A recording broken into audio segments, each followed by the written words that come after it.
السلام عليكم ومرحبا بكم في قناة وصفات ميسون. وصفة اليوم ان شاء الله رايحة تكون القريوش او المقارقشات.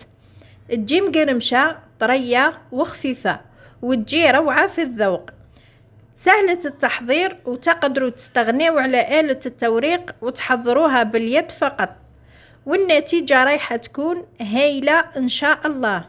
ونروحوا للمقادير وطريقة التحضير. بسم الله. عندي 4 كيسان فارينة، وهنا الكيس اللي استعملت الحجم نتاعو 200 مليلتر. كمية الفارينة بالميزان 500 جرام. نضيف كيس ناقص صبع مارغرين ذايبة وتكون دافية ماشي سخونة، ما يعادل 125 جرام. نخلطهم مع بعض قليلا. من بعد رايحة نضيف ملعقة صغيرة خميرة الحلويات وملعقة صغيرة فاني ورشة ملح. نبسس الخليط جيدا بين الكفين كما راكم تشوفوا حتى يولي مرمل بهذا الشكل. ثم نضيف بيضة يكون الحجم نتاعها صغير، واذا كانت كبيرة تقدروا ديروا نصها فقط. نضيف ملعقة كبيرة خل أبيض أو أحمر اللي عندك، ونجيب نص كيس خليط ما بين ماء وماء الزهر، ونقدر نستعمل حتى الكيس غير ربع حسب نوعية الفارينة. هنا راه مكفانيش نص كيس الماء وما زهر اللي درت، رايحة نضيف غير القليل من الماء بالتدريج، ونبقى نلم فيها كما راكم تشوفوا حتى نتحصل على عجينة متماسكة بهذا القوام، ما هي طرية بزاف ما هي يابسة. نعجنها قليلا تقريبا 2 دقائق حتى ل3. من بعد نغطيها بكيس بلاستيكي ونخليها ترتاح في الثلاجة مدة 2 ساعات أو ليلة كاملة. هنا بعد ما ارتاحت العجينة أنا راني خليتها غير 2 ساعات. نبدأ في هذه المرحلة نخدم العجينة باش نتحصل على لون موحد. نحلها بالطول ثم نطويها على 3 كيما نديرو لاباط فايتي، ونكرر هذه العملية مرتين.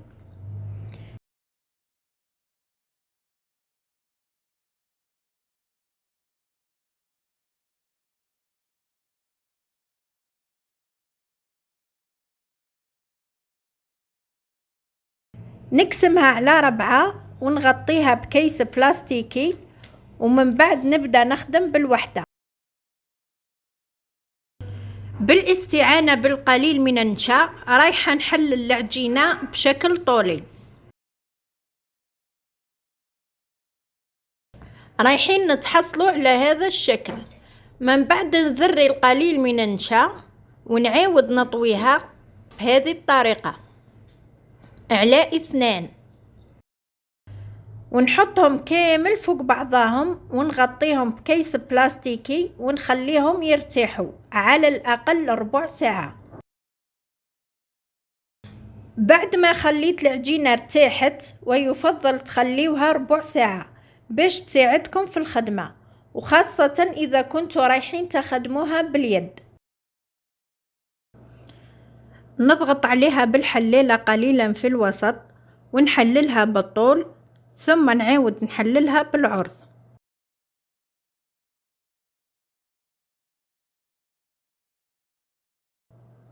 وهنا رقوها شوي حتى تتحصلوا على سمك 1.5 مليمتر.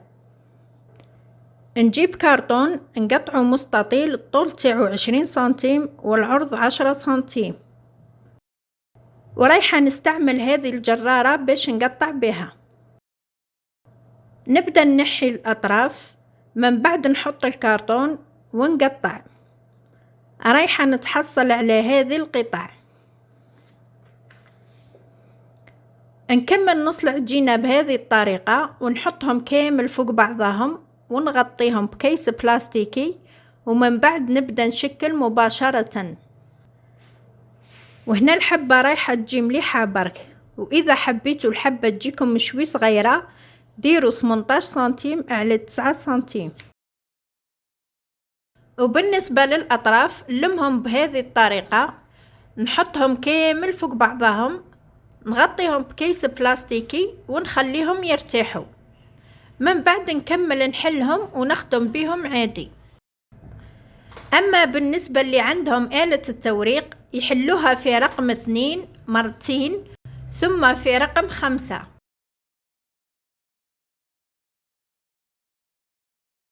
وهذه الآلة الرقم الأخير تاعها هو 9.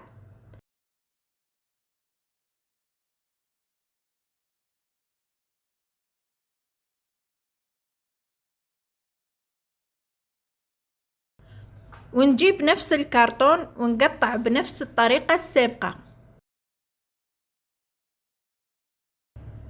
هنا بالنسبة للفرق بين كي تحلي العجينة بيدك وبين كي تحليها بآلة التوريق، اللي تحليها بيدك رايحة تتقلص قليلا، أما تاع آلة التوريق رايحة تبقى كيما قطعتيها. نجيب قطعة من العجينة اللي حللتها باليد ونعاود نحللها قليلا بسمك 1 أو 1.5 مليمتر.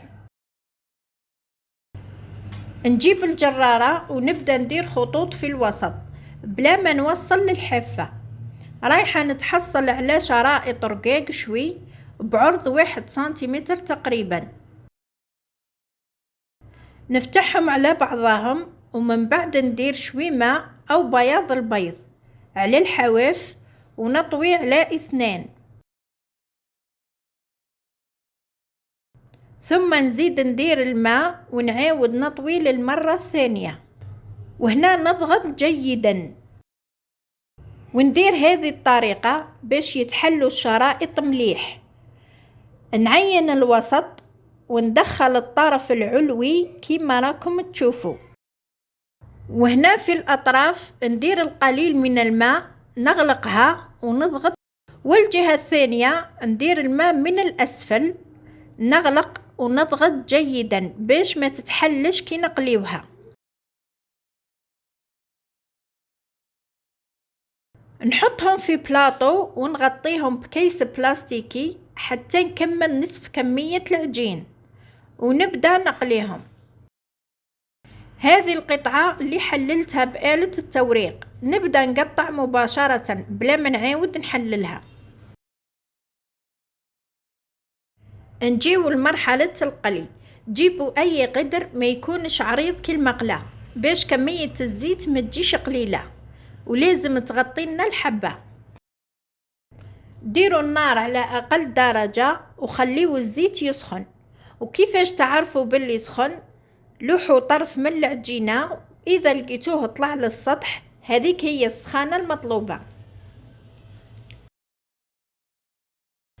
نحل الحبة بهذه الطريقة ونلوحها في الزيت، وكي نشوفها بدأت تطلع للسطح نعاونها بالملعقة باش تتحل، ونرمي عليها الزيت ونطيبها على الجهتين حتى تكسب اللون الذهبي.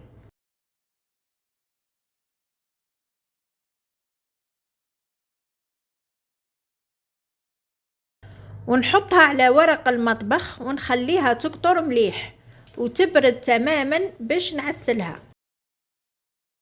عندي 500 جرام عسل، نضيف له 3 مغارف كبار مزهر ونحطه يسخن شوي، وهو راه سخون والمقرقشات باردة.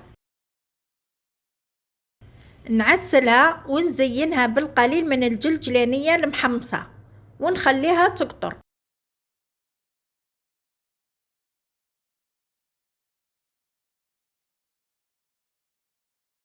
هذه هي المقارقشات بعد ما درتها في الكيسات وحطيتها في صحن التقديم.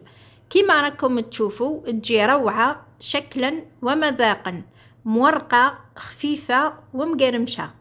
نتمنى تجربوها. وفي الأخير نقول للأخوات إذا عجبتكم الوصفة ما تنساوش الاشتراك وتفعيل الجرس ليصلكم كل جديد.